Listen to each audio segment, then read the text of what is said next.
আসসালামু আলাইকুম। ধর্মীয়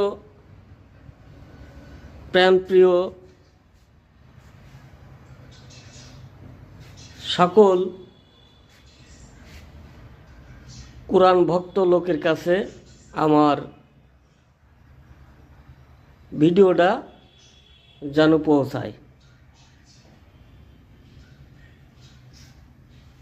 আমি বলতে চাই যে আমরা একসময় মাঠে বাসন খুরায় ভাত খাইছি।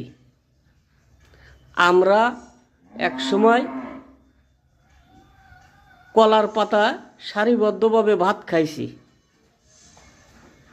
যে কোনো অনুষ্ঠানে মিলাদ মাহফিলে আমরা কলার পাতায় ভাত খাইছি। এখন মনে করলাম যে আমি করে থালায় ভাত খাচ্ছি। এখন আমরা সপ্তাহে তো ভাত খেয়ে দেখলাম, কিন্তু আমরা আবারও সারিবদ্ধভাবে বসে আমরা যেন সেই কলার পাতায় যেন ভাত খেতে পারি, একতা হয়ে সুন্দর কায়দায় সবাই মিলেমিশে ফাঁকা ময়দানে বসে আমরা যেন আবার সেই ভাত খেতে পারি। দর্শক,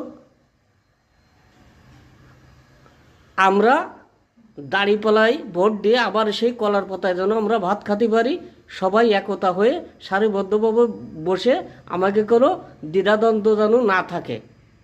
আমরা আবার সেই পুরনো ঐতিহ্য কলার পাতায় ভাত খাবো, তারপরও আমাদের ভিতরে শান্তি থাকবে। অশান্তিতে বসবাস করা লাগবে না, ইনশাআল্লাহ।